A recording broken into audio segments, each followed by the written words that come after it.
Hi, everyone. Welcome to your extended brain hack number 6. Brain hack number 6 is feel better with the power of music. Singing is a complex function for the brain. It fires both the frontal and insular lobes. Also, music that makes you want to move your body will metabolize stress chemicals. So, as I mentioned on Monday, I'm kind of excited about this brain hack because I can use it to talk about 3 different level of practices. And this is a thing I always like to clarify when I can, because this is where people get confused the most, is what makes something a phase 1 practice and what makes it a phase 2 practice. And so on Monday, on that brain hack, it is available for free on our YouTube channel. I talked about phases 1 and 2 and the differences that music can make in those different phases. And so today I want to extend that for this group to talk about phase 3, because I know a lot of the people in this group are doing phase 3 practices. And so I want to talk about how the act of creation actually occurs in the brain. Things can get really tricky here when it comes to the thought of creation and being creative, because it's not what many people think. So many people tie the concept of creativity to artistic ability, and that is not what creativity truly is. So creativity across the board is the ability to bring something into existence that hasn't existed before. And so that's why it's related to art a lot, is a lot of people do that through art. But the creativity is innovation. It's coming up with all the opportunities computers have given us. It's the creation of dynamics. I mean, you just think of something like Meetup. That was a creative process that said, we want to be able to bring people together. And that fits into creativity as much as any artistic or other ventures that we might box into the word creativity. And what I want to talk about is how creativity occurs in the brain. And dig into that tonight, because I feel that is where we experience the most benefit. So the most powerful thing for us to understand about creation is how it begins. So we want to look at how the brain participates in creation so that we can foster that ability in ourselves. And this is really what phase 3 is about. So all creation begins with observation. If we are bringing something new into existence, there has to be some level of observation to create that new thing. So there has to be some new piece of information, a new idea, a new image, a new vision. That, like, if you look at art, for example, there's some new aspect that's come into mind that makes it an act of creation. And so a lot of arts use the stimulation of the outside world, observing something new to create art. You'll have art classes where you're drawing or painting a bowl of fruit. You, like in a lot of writing groups that I participate in, the writing prompts are always this giving a sentence or something to spark the creation. And so it's using an external thing to prompt that creative process. What we're doing in phase 3 is, first of all, we're building our ability to be creative. And then secondly, we're learning how to use an internal observational process. And so this is what active listening meditation really is. And so when we're in that active creation, and when I thought of music, I thought about songwriters. Like, lyrically, being a writer, I could write lyrics all day long, but this concept of how musicians create music is amazing to me, because that's not my creative process. But in understanding how that creative process works, we can eliminate the concepts of writer's block, and not just in the practice of our art, but in the practice of our lives. What if I put a comparative of writer's block to a writer? So when a writer gets writer's block, they're not getting that spark of inspiration that's driving their craft. What if I looked at it the same way? What if I was all about that spark of inspiration and the fact that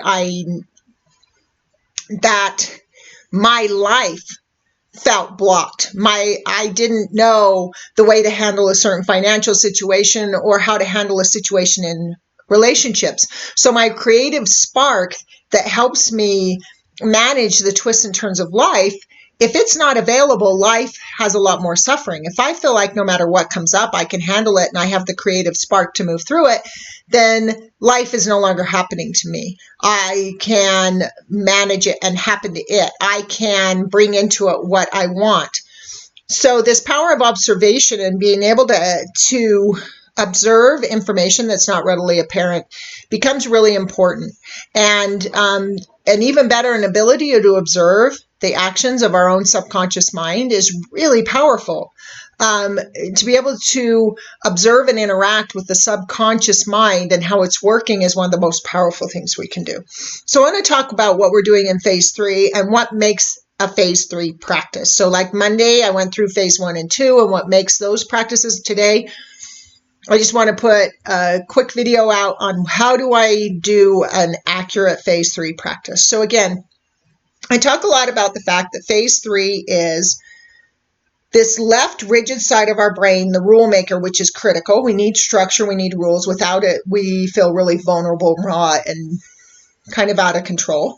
But that left brain structure is accessing the right brain, expansive thinking, infinite part of our mind. So what we're doing in phase 3 is we're building this relationship. We are first learning how to get these two to communicate, and then throughout phase 3, trying to master being able to access that expanded thinking in any moment, no matter how bad that moment is, no matter how triggered we might feel or whatever. We want to be able to learn how do I get to this? And a brain that has healthy integration between the left and right hemispheres. And so in those practices, this is how we start to foster that. And so there are a couple things we're doing.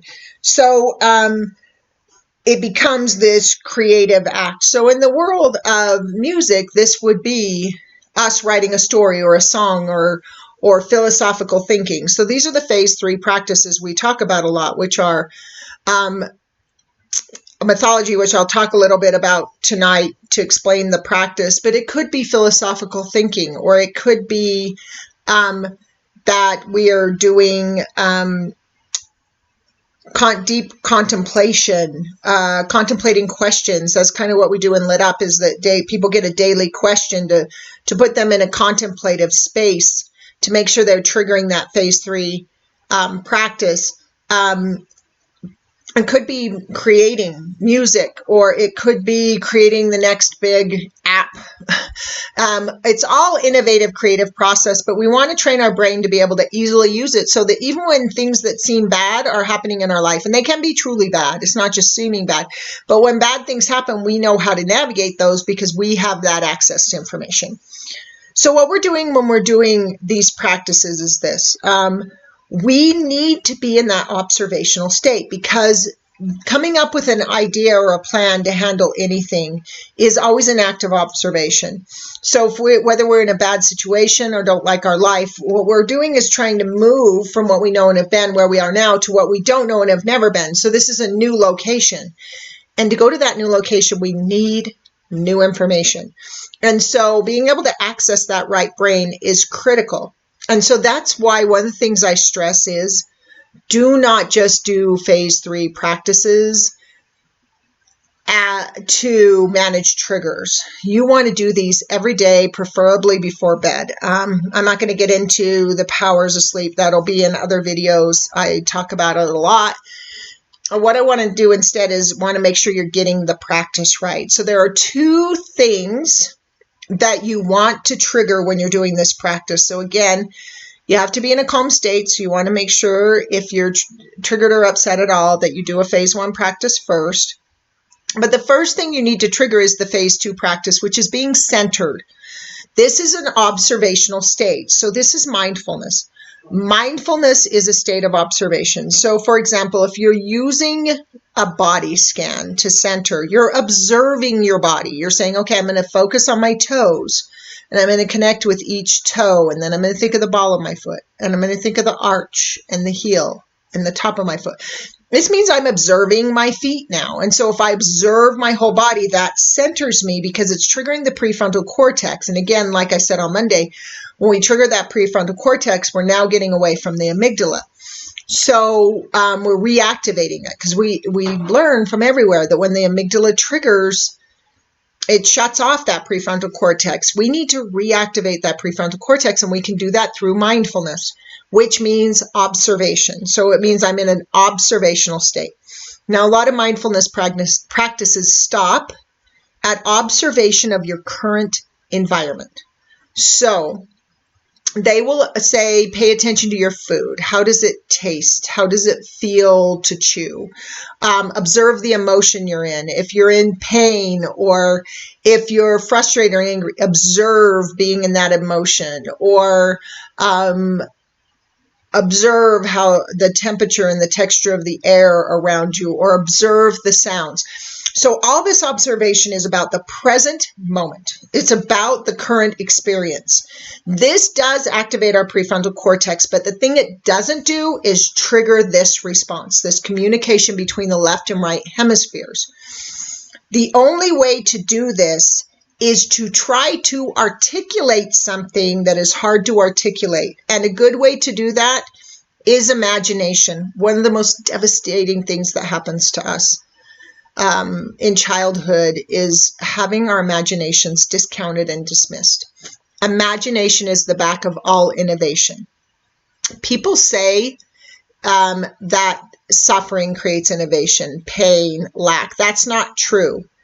The suffering, pain, lack is the suffering state, but what's caused anything to change in the world has been innovation.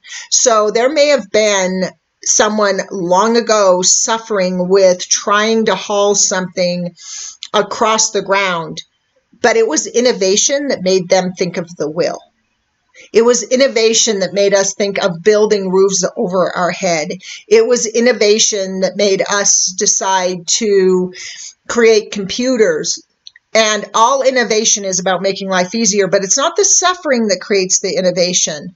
This act is innovation. Suffering may make us know we want to innovate, but if we don't have this ability, suffering is just suffering. And that's why so much of the world is suffering, because they haven't trained the brain to have that innovative ability. So this is the first real step we take towards evolving our brain, as we become centered and mindful. And that's an important, powerful step. And it has been an important, powerful step for thousands of years. But we need to move beyond that step now and start being what I call mindful in imagination. So now we want to observe something that is hard to articulate and that doesn't exist in the current moment. So this is oftentimes why when I'm leading mythology, I'll say, imagine yourself on a trail. And now give a sensory description of that trail. What is the ground like? How does it feel to walk on it? What time of day is it where you are? What time of year? Are there any smells or sounds around you? I do this so that I'm sparking in you that left brain to look to the right brain going, wait a minute, this isn't a place where I really am, so I need imagination. And then I have to try and describe what's occurring to me. And so some people struggle with this more in the beginning than others. It is something we need to learn to become better and better at. And so as we do that, this is the same thing I mentioned lit up. Every day people get a contemplative question, and it says, okay, this time of year is about stillness. How does stillness feel to you? And then we're trying to go, wow, how does stillness feel to me? How would I describe that? Because it's hard to describe, it makes it a phase 3 practice. The harder it is to describe, the better it is for your brain. So really click into the sentence, meditation without articulation yields no progress. So meditation as just mindfulness does shrink the amygdala gradually, but it doesn't foster this. And what monks in meditation are doing is this. They're in contemplative states. That's a critical part of a traditional meditation practice, is the contemplating of something that's beyond what we know. Meditation was created to expand our mind. And so that's why it's taught to teach the mind to be silent so we can hear. But to try and silence a busy mind so we can hear will take much longer than triggering the part of the brain that is silent and makes it easy to hear. And so to hear beyond the silence is this relationship in the brain. And so if we foster that, so how this happens fostering it is just do practices every day where you imagine being someplace you've never been. Imagine being on a trail somewhere, sitting on a beach, or be on the moon, and try to describe what it is around you, what's happening. You can also do this through imagining conversations with people, like someone you've always wanted to talk to. If there's a person living or no longer living, it could be a famous person, it could be some ancestor. Imagine having a conversation with them, but on their side of the conversation, don't write down what you think they'd say. You want to write your side of the conversation and then listen to what they say. And it's an art. It's an art to start to activate that part of the brain. But this is where that genius of innovation comes from. It's 100% this. And we need to master this to move on to the advanced parts of phase 3 practices and to phase 4. Now, mastering this isn't the end. For those of you that are really good at mythology or contemplation, we don't stop here. Our goal is to actually grow that insula and completely reduce and shut off that amygdala. So we're not stopping here. But when we're looking at what's the differences of the practice, so again, soothing the mind is phase 1, challenging the mind is phase 2, expanding the mind is phase 3. So it's not about digging into what you already think or what you already know or what you want, or having things kind of go your way. It's about what's out there that I haven't considered. And so we do need to be in observation in order to do it. That's what makes it that practice. So I hope that's clarifying. Again, relax the mind, center the mind, expand the mind.